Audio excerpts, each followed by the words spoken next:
When you have an emergency, you want help as fast as possible.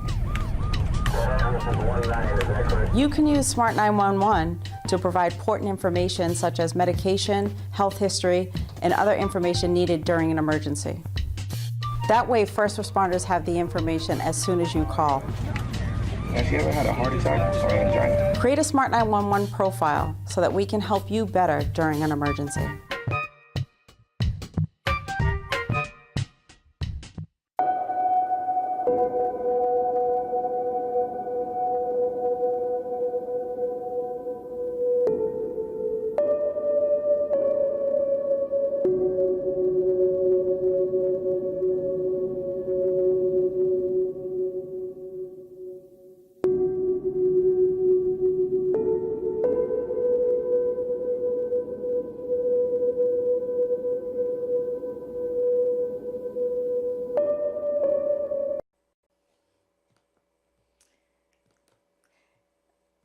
Hey everyone, and welcome to FabFit TV. I am your host, Kim Barnes Jefferson.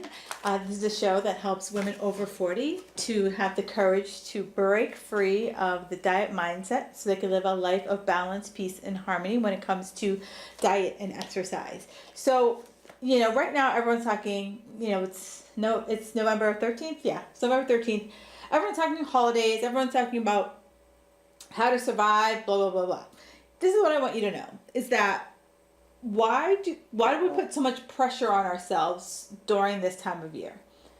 What happens to the other, periods of time where there's always holidays, there's food and so forth? So I wanted to give you 40 tips that can go across the entire year. 40 tips that, hell, you could do a tip a week, and get you through the year. And as always, when I share tips with you, it's not for you to say, oh my God, I got to do it all and I can't. The goal is I want you to, as I go through this, I'm going to try to get as many as I can between now and 27 minutes. And if I'm unable to finish, you can definitely go to my website and grab the full list. I made it nice and pretty for you guys. So to do that, it's bit.ly/40 tips over 40, and that's the actual number, 40 tips over 40. So I'm going to try to get through as many as I possibly can tonight, and I want you to think about this as I go through the tips. Say to yourself, that sounds like something I can do right now. And as you go through it and you kind of see, get a few of them, and I'm hoping that you get several out of the 40, several of them you're like, yeah, I can do that. I want you to kind of say, once you have that I can do that list, I want you to say, okay, what can I do starting now, right? Most people are like, oh, I'm going to wait till Monday. Well, stop that. Why don't we wait till now? Why don't you say, okay, I'm going to take tip number 40 and I'm going to start doing that tomorrow. Wednesday, I'm going to wake up and that's what I'm going to do. That's what my day is going to be about, making sure I hit this one tip, okay? So the first thing is, and the thing that we all know about these tips, a lot of the things I'm giving you, they're not rocket science, but there's also couple of different ways for you to kind of make it a little simpler and easier. And so the first thing is rethink your nutrition. And I know that can be a challenge for some people because, we are creatures of comfort, right? We like what we like. Some of the things we've been eating for so many years, we don't know how not to eat it. And to make that shift would just be a lot for us.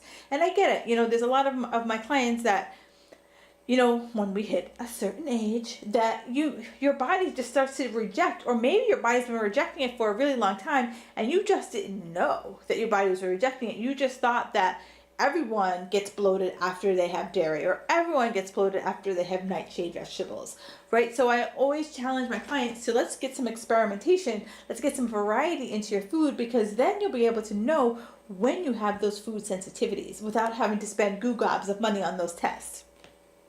So the first thing I want you to think about is rethink your nutrition.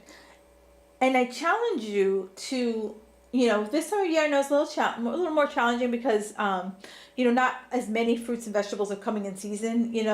We're kind of at the tail end of, the harvest. But I challenge you to go in and try something new. There's a lot of great new squashes that you maybe not have had. Go in there, try a new squash. Go in there, try a new vegetable, try a new fruit, try something. Because if you go to the grocery store and all you eat is blueberries, or you go to the grocery store and all you eat is apples, you're not getting any biodiversity in your food. So I challenge you to go in and try one new thing every single week when you go to the grocery store. The second big thing is green vegetables. The beauty thing about green vegetables, especially for us ladies, is that it helps us to balance our hormones. It helps us to excrete the excess estrogen. And for most of us, that excess estrogen, now that was a tongue twister, is what causes us to get that kind of like, 40 belly. That, that like puffiness, that extra fluff that a lot of us feel that we have on us. And so I challenge you to fill half your plate, at least 2-3 plus meals of green vegetables. It could be spinach, broccoli, Swiss chard, kale. Kale's not the end all be all. And if you're like, oh, I hate me some kale, it doesn't have to be kale. Swiss chard, a myriad of lettuces, collard greens, turnip greens, beet greens. They're out there, and just dive headfirst into them. And the other thing is it's good fats. For those women of 40, back in the late 80s, early 90s, you ran from fat like it was the devil. Now we've realized that it's not all fats. It is just a handful of fats that cause artery clogging issues. And so for the most of us, and it's not just peanut butter, it's not just olive oil, it's not just almonds, okay? So if you're having that, again, just like the number one, adding variety, I challenge you to add variety to your good fat oils. And it's not just coconut oils. I want you to go into the grocery store. You could go into any grocery store, quality grocery store, and go into the oil aisle, and there's just rows and rows and rows of oil. And I want you to pick any oil with the exception of corn, soy, vegetable, canola oil. Those are the 4 that I don't want you to try. Every other oil, I want you to grab it and I want you to try to bathe in that thing. I'm kidding about the bathing. The thing about good fats, especially as we age, we start to lose the collagen production in our skin, and our skin becomes drier, especially this time of year. If you live in a northern climate, the moisture is just sucked right out of the air. And so for us ladies of a certain age, the more moisture we have in our skin, we look ageless. We have great skin complexion. Makeup goes on nice and smoothly. Our hands don't look like old lady hands. We have nice, smooth, supple skin. And when you have nice, smooth, supple skin, you don't look old. And who wants to look like an old lady? Okay, yeah, no one does that. And be selective about your treats. Trust me, I love treats. I love wine, but I need to be selective, and I have a 3-bite rule. And after 3 bites, if it doesn't blow my hair back, it's not for me. And especially at this time of year, because if you work in a corporate environment, I feel like every vendor on the planet says, hey, I'm going to send every office on the planet a tub of whatever fattening food, and then it stays out on someone's desk, and as you go by, you grab a handful, and then you don't even realize, have you had 40 handfuls or have you had 4 handfuls?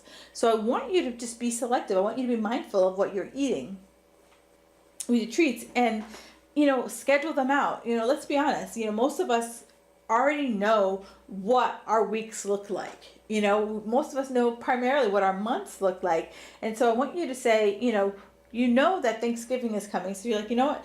That's going to be a treat day. Not a gluttonous day, but I'm going to have some treats, and it's going to be okay. And we're going to wake up the next day, and it's not going to be about burning it off. It's just going to be about, hey, I enjoyed some great conversation with my family, or hey, my family didn't make me so crazy. They didn't make me so nutso. So I want you to think about those kind of things. Like focus on the event versus making the food the main event. and move your body at least 30 minutes. Now, so many people, we get caught up with exercise that it has to be this like, it has to be this kick-ass workout. If I can't wash my hair the next day, then I just failed. And I just need to get to CrossFit 40 times a week, and I got to do this, this, and this. And we make this like laundry list of parameters. For a lot of my clients, I challenge them just to get up and walk out their front door for 30 minutes. Because sometimes that's all you got. And if you're not feeling that walk, or if it's cold out, if it's raining outside, throw on a YouTube video. There's dozens of them on demand. A million ways that you can work out at home. And trust me, I used to be one of those people that thought I had to go to the gym in order to get a good workout. And if my workout wasn't 2 hours, then why work out? Yes, I had that craziness going on. But over the last few years, it was 4 years ago? Yeah, 4 years ago, we had a really bad winter. And, it would snow pretty much every other day. And in order for me to go to the gym, I was literally shoveling out my car to go to the gym, shoveling out my car when I was at the gym, shoveling out my car to go to work. And that just was way too much shoveling. So I started working out at home, and I found that I really enjoyed it. It was a way for me just to roll out of bed, put on some workout clothes and not care how I looked, walk down in my basement, and I could get in a 30-minute quick, fast workout without much muss or fuss. So I challenge you, I challenge you to find something that you like. And if you like going to the gym and you need that motivation, go to the gym. But if there are days that you just can't do it, there's plenty of things that you can do at home. Body weight, there's plenty of things you can do at home with, not much equipment, and just get stuff done. I always encourage my clients, I'm like, if you can go to Marshall's or Target or, one of those type of stores and buy just 2 dumbbells and a kettlebell and a jump rope, my goodness, you can just have yourself a good sweaty old mess of a time. So just think about, what are ways you like to move your body? Is it yoga? What is it? And beware of trigger foods, right? I like treats, and we've talked about that. But what happens is some of us pick treats that make us lose our stuff. And what I mean by that is, for me, it's ice cream. If I buy ice cream at home, I know that I'm not going to be like, I'm just going to have 2 bites and I'm good. I'm going to have the whole, whatever it is, gallon, pint, whatever size I buy. The more I buy, the more I'm going to eat. And I'm just going to eat. I'm going to be like a goldfish. I'm going to eat until I explode. And so what I found is any of those foods, peanuts or any nut, if I have it in my house, it's like, I can't stop eating it. So I challenge you, if you have those foods you can't stop eating, sister girl, there's not enough willpower on the planet. So stop relying on willpower, because willpower will slap you upside the head and leave you on the side of the road. I challenge you to say, you know what? I don't even want to tap into my willpower. I'm just going to leave that on the shelf. And if there are foods that are brought into your house, when people come to my house for, say, Thanksgiving or Christmas, I send people home with food. I'm just like, hey, it just can't be here. I don't need this in our house. Here you go. Rock on with your bad stuff. And I just get it out of my house. And that way, there's no temptation. There's no me trying to have willpower. There's no me having guilt. I got too much going all up in my head to think about guilt on the wouldas, the couldas, and the shouldas. And I know this next one is tough for a lot of people. It's tough for me too. But food log. If you keep a food log, it keeps you honest. And so it's also, if you're working with a coach, it also is a way for the coach to be able to say, if you find yourself hungry or craving, it's a way for us as a coach to play, detective. And so that, I can go through your food log and I can see, particular foods that might not be satisfying enough. Or maybe you're eating a little too much of something that is, triggering your cravings. And so I can easily be able to, highlight where you should change things up. The other thing is that it makes you own your stuff. It makes you say, it makes you look back at the ugly truth or the pretty truth and own up and fess up, like, okay, I had too much of those handful of popcorns walking past the receptionist's desk. One too many, I can't believe I'm using this example because I think it's really gross. One too much of that peppermint bark. Ugh, oh my gosh, just the look of it is just disgusting. If you like that, I apologize. I don't even know why I thought of that as an example. But that food log keeps you honest. It shows you what's going on. And I don't want people to look at the food log as a way to beat themselves up. That food log is a way for you to just own your stuff. A way for you just to look back and say, oh, you know what? Every day at 4 o'clock, I find myself at that dang vending machine. And every day, I punch in A4 and I don't know, those peanut M&Ms just happen to jump out into my hand. And so then we can trace back and say, maybe you're not eating enough food so that at 4 o'clock the hungry Henrys come out. Or maybe at 4 o'clock you have a meeting with someone you don't like. So this is your way of coping. So it's a food log helps a myriad of things. It's just more telling. It helps to create the story. I love CSI. And if you think about it, they would, walk into the crime scene and they would, figure out who killed Colonel Mustard with the knife. And that's what a food log does. It helps you to kind of go back and kind of dissect what's happening in and around your world. The other thing is reduce the stress in your life. And, so many people, whenever I hear people say, well, that's just how my life is. My life is just stress. I just say, girl, I feel for you. That's sad that if you think that your life is meant to be a stress ball. And I challenge my clients to find ways to reduce their stress. And one of the first ways I challenge my clients to reduce their stress is to say no. Especially this time of year, it's really easy to overcommit. It's really easy to be, the yes man. It's really easy to, try to be that perfect Pam who can do it all. You're breastfeeding your kids, making dinner while balancing your budget and being a rock star at work. I know that's how we were raised, that we could do it all and be it all, but sometimes you just got to say no. Sometimes you got to say, you know what? I got too many balls up in the air. I can't. And not feel guilty about it. One of my mentors, she says no is a complete sentence. And when she said that, it was so freeing because I was that person who tried to do 500 things. And if I couldn't do 500 things in a day, I was like, so many other people can do it. How come I can't do it? And that no really helped me to just rein in what was in my wheelhouse. What was my strength and what wasn't my strength? What should I delegate? And it can be something as simple as if you are supposed to bake cookies for the bake sale, ain't nobody say you gotta make them from scratch. You can go pick them up at the bakery. That saves you, I don't know, an hour. And I want you to think about those little things, grocery shopping. Do you physically have to go to the grocery store, or can you make it simple? Can you, use some type of online delivery service? And I know the online delivery service that I use here in Boston, it's awesome.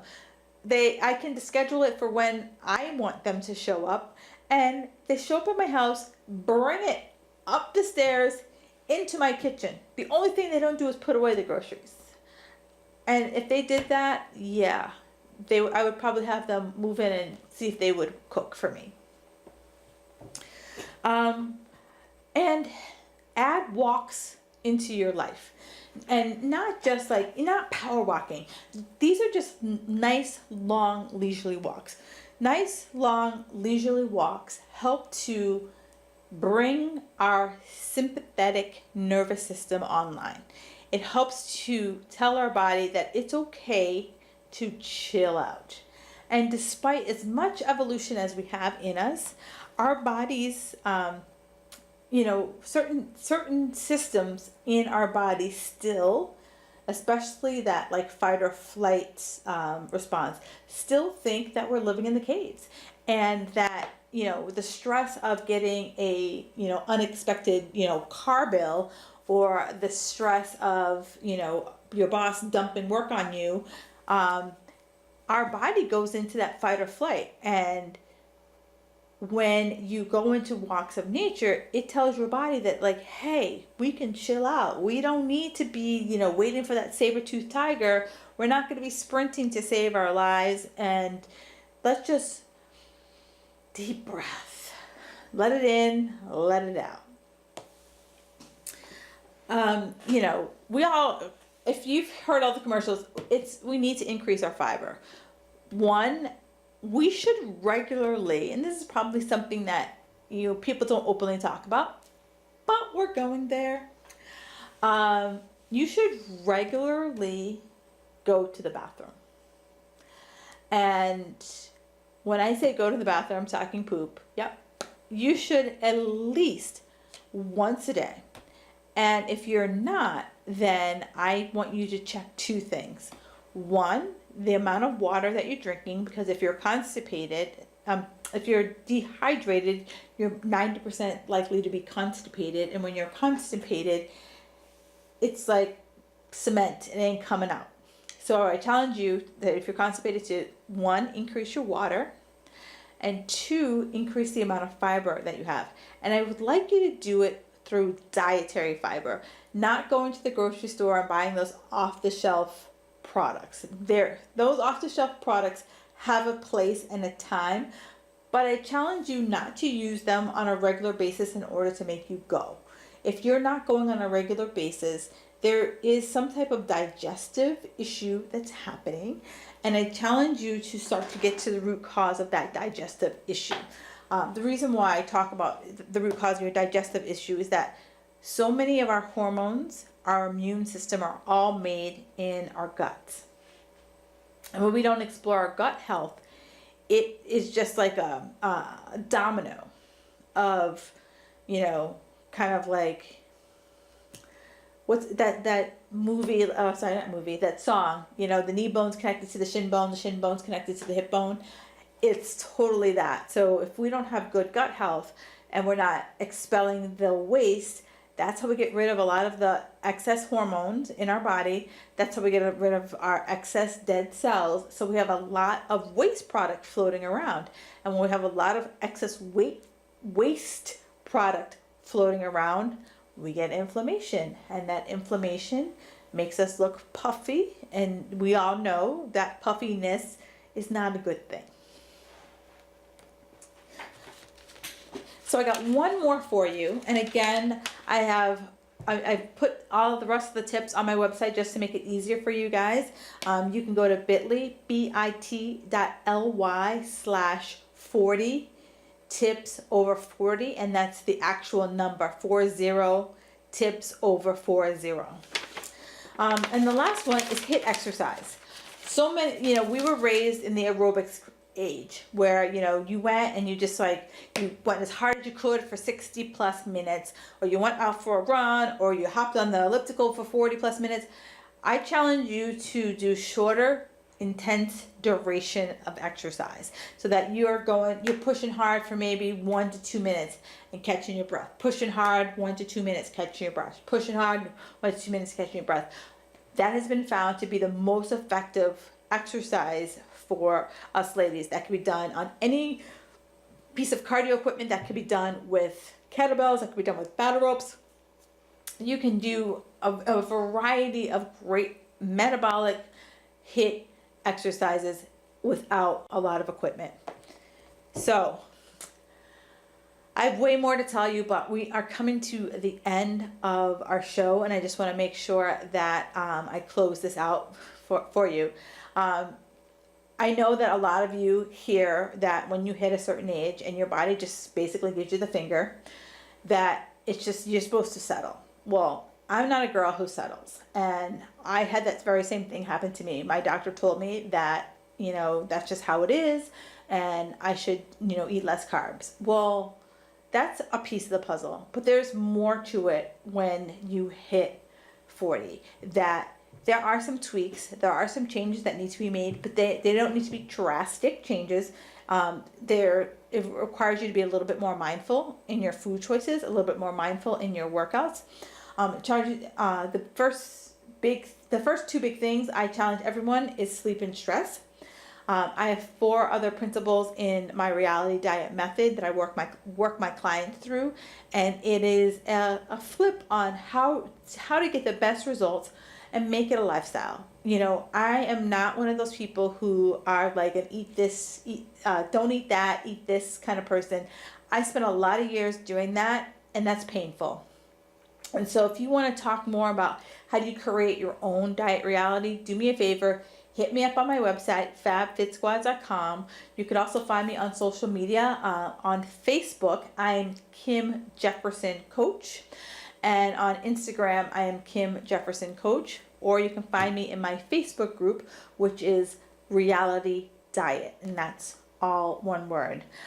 It has been awesome this evening. And I will be back on the 28th of November. And I will be sharing with you, ways to set yourself up for a great 2019. I can't believe I'm saying 2019. So have a fabulous night, and I will talk to you again on November 28th.